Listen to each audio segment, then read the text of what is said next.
Bismillahirrahmanirrahim. Al-Hikam nomor 59. La ta'udhumu dhanbu 'indaka 'azamatan tasudduka 'an husnil dhanni billahi ta'ala fa inna man 'arafa rabbahu istasghara fi jambi karamihi dhanbah. Jangan sampai terasa bagimu kebesaran sesuatu dosa itu hingga dapat merintangi engkau dari husnudzon, baik sangka kepada Allah Subhanahu wa taala, sebab siapa yang benar-benar mengenal Allah maka akan menganggap kecil dosanya itu di samping keluasan kemurahan Allah. Sebetulnya besar kecil itu hanya dalam pandangan kita. Tidak ada yang kecil dalam pandangan Allah. Dosa kecil dilakukan dengan sengaja pasti dilihat Allah dan pasti ada balasannya.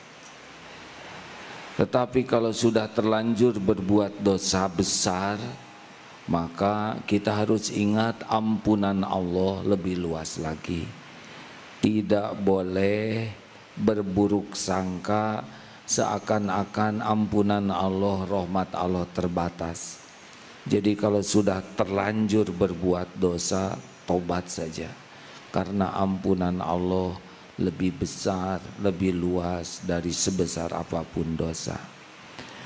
Dosa besar itu buruk, tetapi berburuk sangka kepada Allah lebih buruk. Menganggap Allah tidak pengampun, menganggap Allah kikir dengan ampunannya.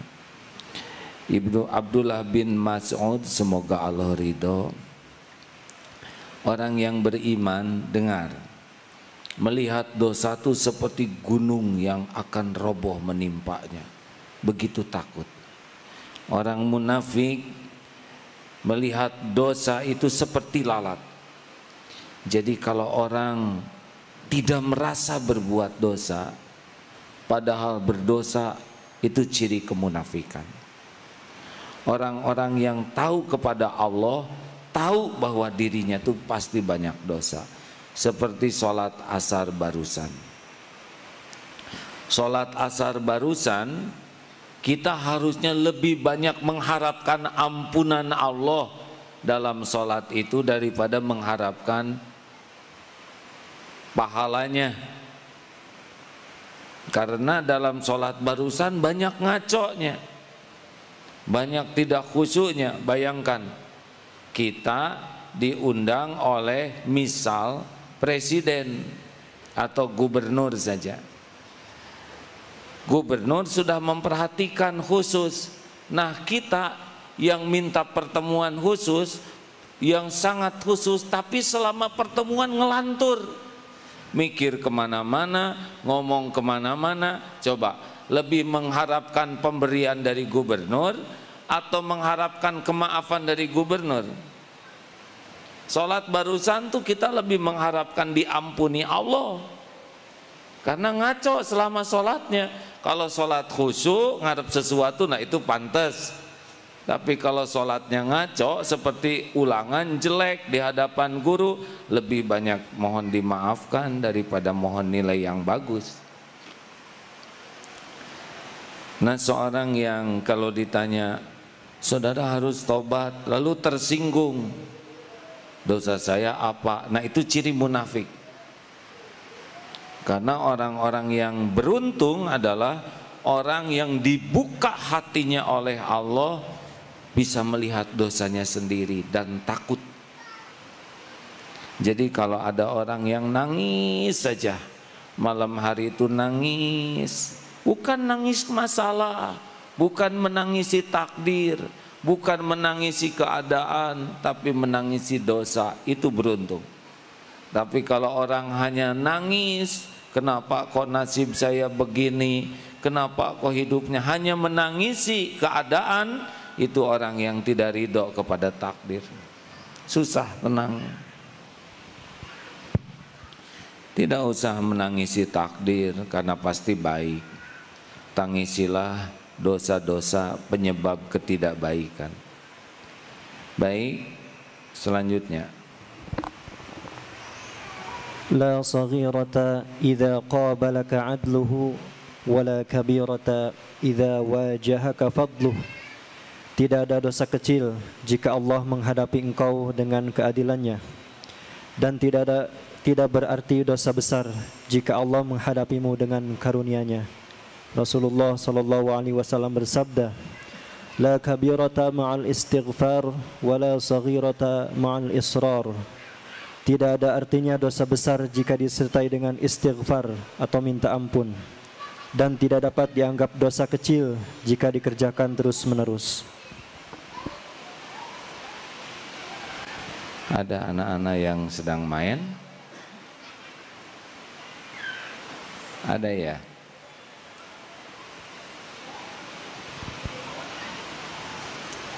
Kalau anak-anak lari-lari sama sekali tidak salah, karena mereka senangnya itu. Ini ujian bagi orang-orang yang ada di sekitarnya yang dewasa. Jangan dimarah, karena ini pasti izin Allah, tinggal ditenangkan ya. Kalau dibiarkan mungkin kurang bisa khusyuk yang lainnya.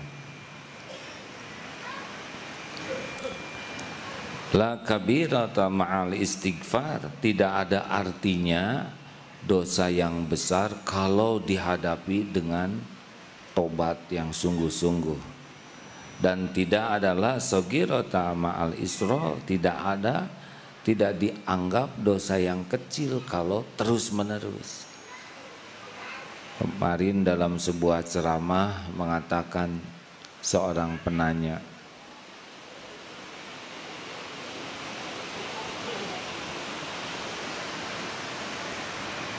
saya kalau di pengajian enak, tenang, rasanya mantap.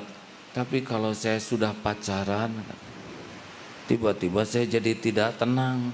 Padahal saya pacaran hanya dosa kecil, begitu. Disebutnya hanya.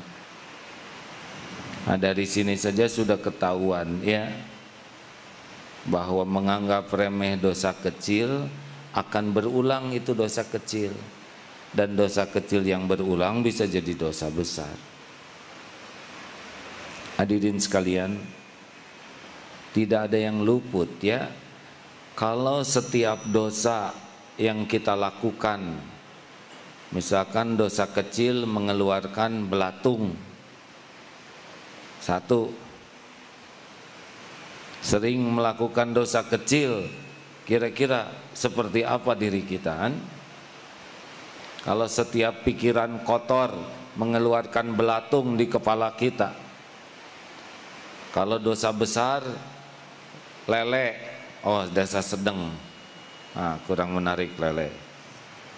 Ular, menjijikan kita ini. Dosa kecil yang terus menerus sama dengan penuh belatung diri kita ini, ya kan? Benar? Jadi sebaiknya hindari dosa sekecil apapun. Kalau tergelincir segera istighfar. Bagaimana kalau kita tidak segera tobat? Kalau Allah sayang kepada kita, nanti Allah akan mengingatkan kita dengan berbagai kejadian. Dompet hilanglah, sakit, di PHK, uang habis. Pokoknya kalau kita disayang Allah, kita akan diingatkan dengan berbagai kepahitan sebagai jalan kafarahnya. Jadi kalau kita sering ditimpa pedih, sakit, nelangsa, itu ciri-ciri sedang difasilitasi untuk bersih. Kalau kita fokus kepada tobat, cepat hilangnya. Tapi kalau tidak fokus kepada tobat, lama sakitnya. Kayak orang anak kecil dimandikan, sambil dimandikan ikut bersih-bersih, pasti cepat bersihnya, ya. Tapi kalau sedang dimandikan orang tua lari sana, lari sini, malah main pasir lagi. Ini bisa berhari-hari dimandikannya. Maka kalau ada kesulitan, kepahitan, tidak usah banyak pikiran, tobat saja. Seperti Nabi Yunus, 3 kegelapan gelapnya malam, gelapnya laut, gelapnya perut ikan. Apa di dalam perut ikan Nabi Yunus menyalahkan umatnya? Dasar umat ngaco, bebal, dinasehatin, diajak ke sorga, enggak nurut, saya jadi sengsara. Enggak. Apakah Nabi Adam ketika diturunkan dari sorga menyalahkan iblis? Dasar si iblis tukang tipu, saya nabinya ditipu. Tidak. Si Hawa lagi pakai ikut-ikutan, harusnya jadi istri tuh malah enggak. Yang dipikir mah cuma satu saja. Rabbana zolamna anfusana. Ya Tuhan kami sudah zolim kepada diri kami sendiri. Kalau Nabi Yunus, subhanaka inni kuntu minaz zalimin. Itu tuh kalau dalam kesulitan, kepahitan, karena dosa-dosa yang enggak kita akui, dosa-dosa yang enggak kita tobati, itu pasti neken, pasti neken, pasti neken. Daripada mikirin masalahnya, lebih baik pikirin dosa, tobat saja. Coba seperti Nabi Adam, tidak banyak pikiran selain minta ampunan Allah. Hasilnya naik derajatnya. Nabi Yunus 3 kegelapan, gelap perut ikan, gelap lolos. Bukan mikirin jalan keluar, mikirin ampunan Allah. Makanya kalau saudara dalam kepahitan, kesulitan, kebanyakan mikir, nambah tuh. Tobat dulu. Pasti nanti bonus pertama apa? Kalau tobatnya benar, tenang. Bonus kedua apa? Warazaqahu min kedua apa? Jalan keluar. Wa min kulli doikin makhrajan. Hadiah yang ketiga, warazaqahu min haitsu la yatasib. Jadi jangan takut oleh masalah, jangan takut dan jangan sibuk memikirkan jalan keluar masalah. Jangan dulu, nggak akan kepikir. Kalau dosa masih banyak, nggak kelihatan. Tobat, tobat. Di perut ikan di laut itu tidak cari jalan keluar dari perut ikan.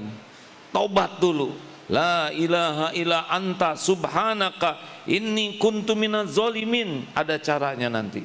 Sudah waktunya diterima oleh Allah. Ini tobatnya udah benar, udah remuk hatinya, udah banjir air mata yang tulus. Nanti bonus pertama, Allahu wallazi anzala sakinah. Tenang, persoalan masih ada, tapi ini udah nggak takut apa-apa.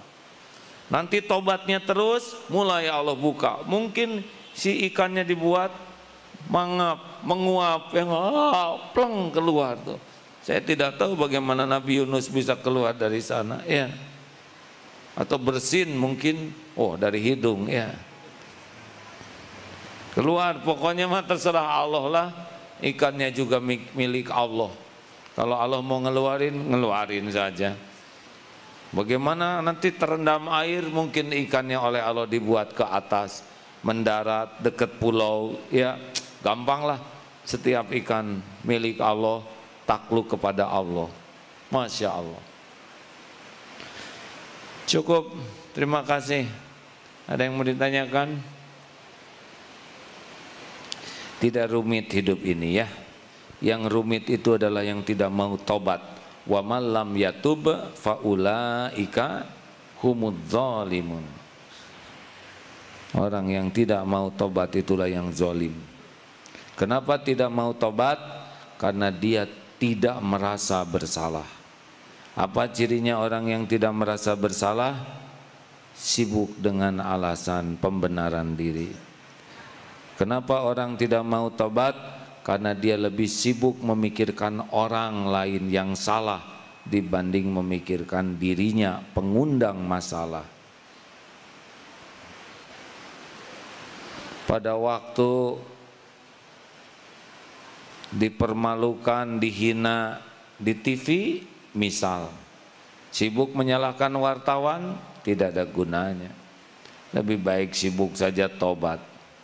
Allah lah yang membulak-balik hati wartawan. Mau apa mikirin wartawan?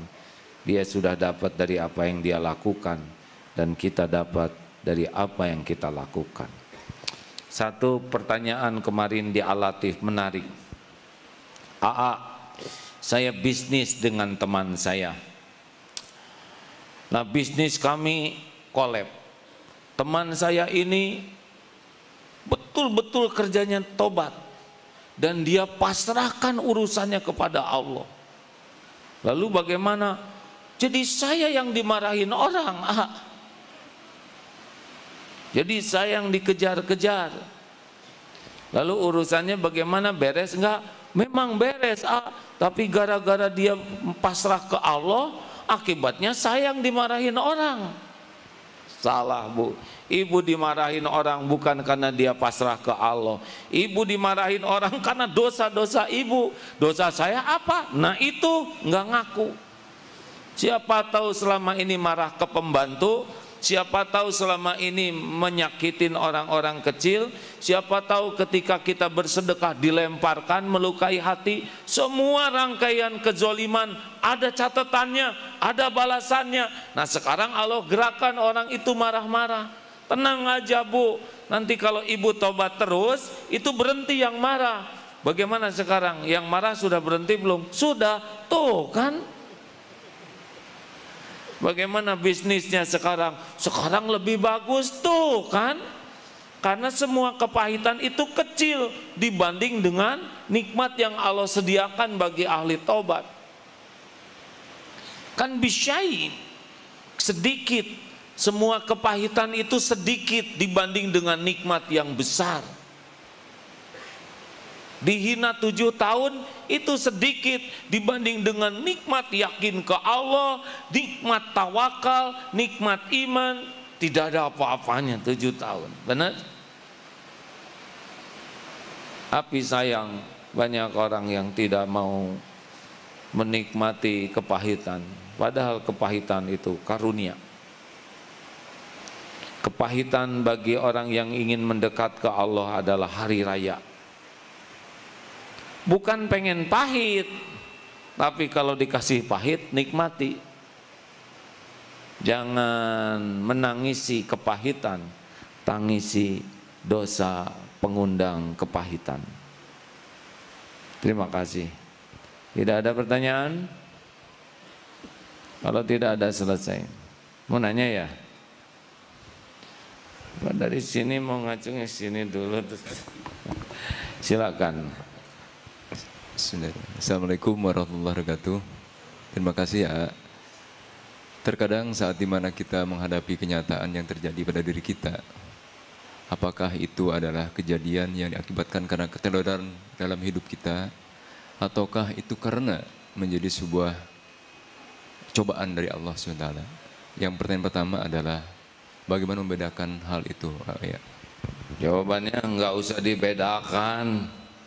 Apakah ini kepahitan karena dosa saya, atau kepahitan ini karena Allah menetapkan harus terjadi begini? Nggak usah dibedakan. Pikir satu aja, ini karena dosa saya. Nanti kesolehan ya nggak kita. Pokoknya ada dosa nih yang ngundang saya begini. Jadi dosanya di mana, kepahitannya bentuk apa, bisa beda-beda.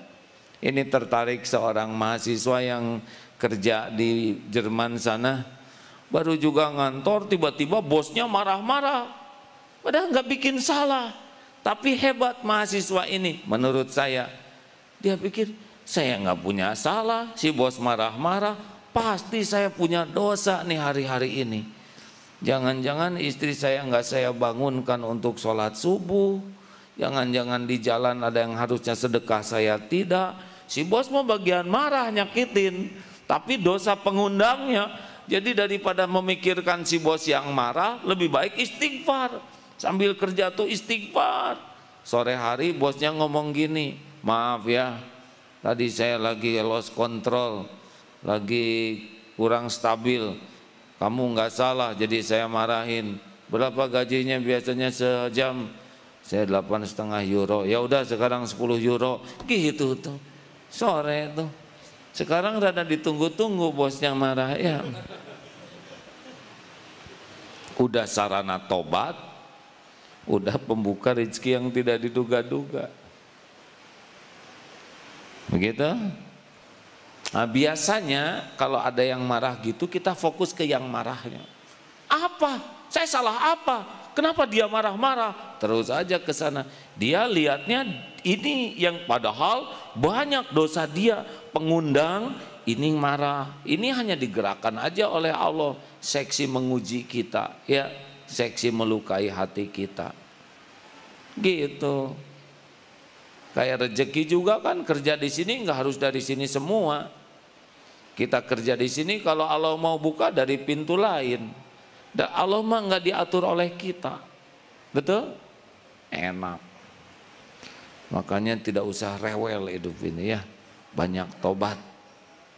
Kalau punya banyak tobat, air mata tobat dan air mata syukur udah dapat tuh. Air mata tobat bikin bersih, bikin tenang, bikin solusi. Air mata syukur membuka. La in syakartum la azidannakum. Nah, jadi kalau orang ahli tobat itu sabar. Tapi berusaha sabar belum tentu tobat dan belum tentu sabar. Mengerti? Kayak kaca mobil kotor. Terus aja lihat, pasti enggak ngaco, pasti jadi ngaco. Nyetir dalam keadaan kaca kotor, mending bersihin kaca, nanti kelihatan jalannya.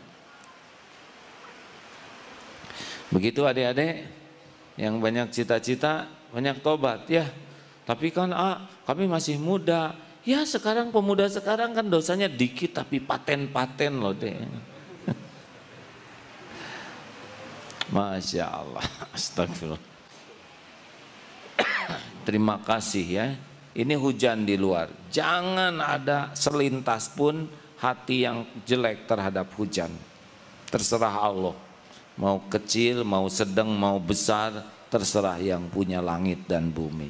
Setiap tetesan hujan pasti bertasbih ke Allah, ya. Alhamdulillah hujan. Allah lagi punya rencana sendiri. Airnya sama, tanahnya sama, nanti yang jadi pohon beda-beda. Ada rumput Jepang, ada rumput gajah, ada rumput liar, ada pohon, ada selada, ada seledri, macam-macam. Padahal airnya sama, pohonnya juga, tanahnya sama. Ada bunga, warnanya beda-beda, bentuknya beda-beda. Padahal airnya sama, harumnya beda-beda. Ada yang harum jengkol, namanya pohon jengkol. Nanti jadi buah macam-macam, ada kulit, duren, tajam-tajam. Siapa yang ngarang ini? Di dalamnya legit, enak, bijinya keras, ada salak, sekelilingnya duri, bungkusnya bagus, ada selaput yang mulus, krek, apalagi salak. Salak apa yang enak tuh? Salak pondok, krek, di dalamnya ada lumutan. Bijinya keras, siapa yang naruh di sana lagi? Belum lagi pisang, mulus, bungkus kita kurang bagus. Bungkus orang mah nggak jelas. Dikupas, di dalamnya mulus.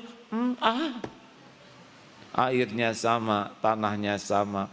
Fabi ayyi ala'i rabbikuma tukadziban. Harusnya makan pisang tuh nangis. Kenapa? Karena cuma satu ya. Saya ada yang kirim buah-buahan tadi. Aduh ya Allah, ini bagus-bagus buah tuh. Lihatnya aja udah takjub. Takjub kepada yang mendesain, mengatur kombinasi warna, meletakkan kulit, bulu-bulu halusnya. Masya Allah. Saudara nggak usah inginlah, biar saya saja yang menghabiskan ya. Masya Allah. Terima kasih. Tidak ada pertanyaan lain? Terima kasih. Senang tidak ilmu tauhid ini? Kenapa Rasul dan para sahabat senang terus? Kita aja kenal kepada orang baik enak, benar? Kenal kepada, misalkan ada teman pinter, ini ada teman di kelas pinter sekali, pinter dan suka ngasih tahu kalau kita dalam kesulitan. Udah gitu banyak uang. Dan kalau ngasih ke kita tuh nggak hitung-hitungan, asal megang saku dapat 2 gepok yang $100, kasihin.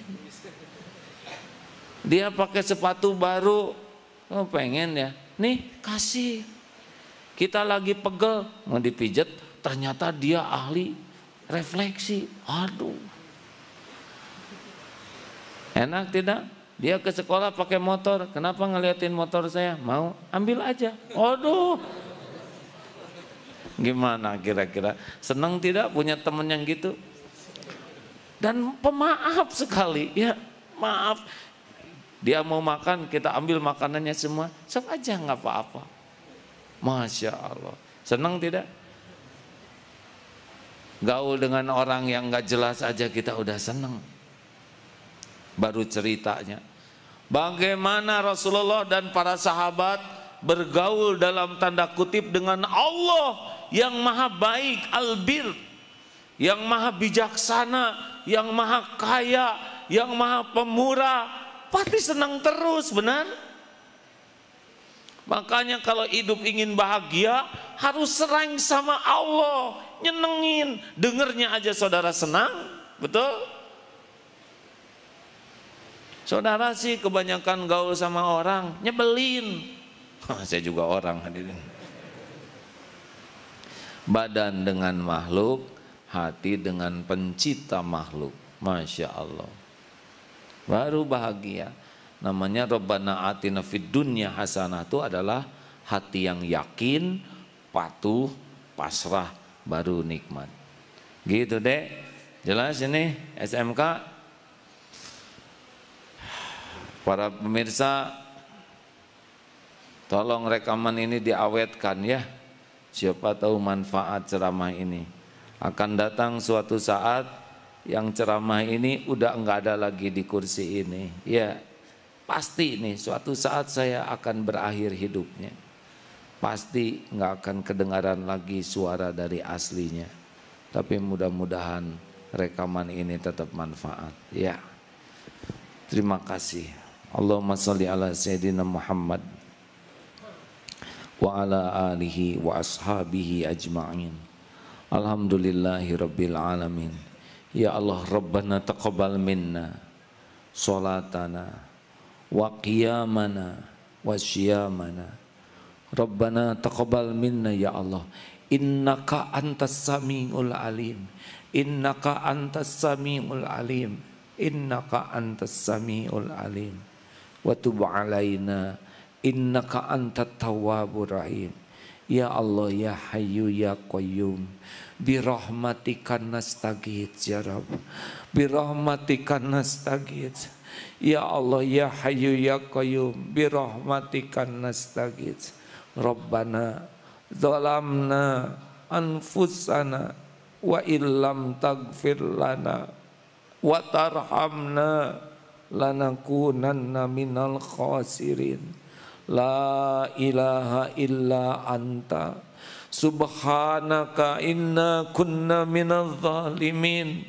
Allahumma ja'alna minat tawabin waj'alna minal mutatahirin waj'alna min ibadikas sholihin. Rabbana Allahumma gfir lana wali walidina warhamhum kama rabbawna sigara.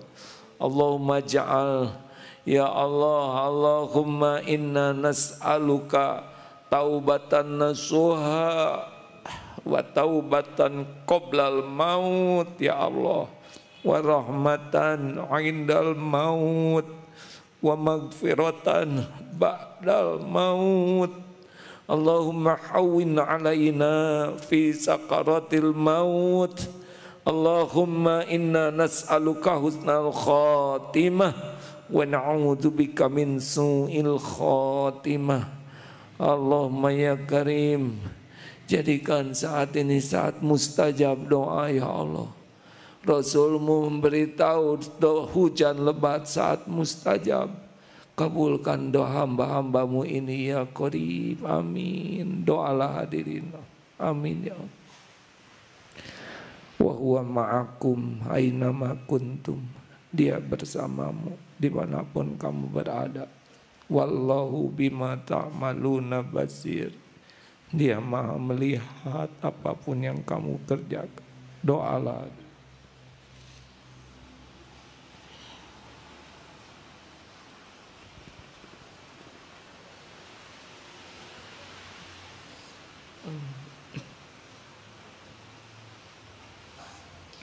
Ya Allah, Allahumma rizukna al-istiqamah. Rabbana ya muqallibal qulub, sabit qulubana ala dinik. Allahumma musarrifal qulub, sarrif qulubana ala ta'atik. Kabulkan doa hamba-hambamu ini ya Allah.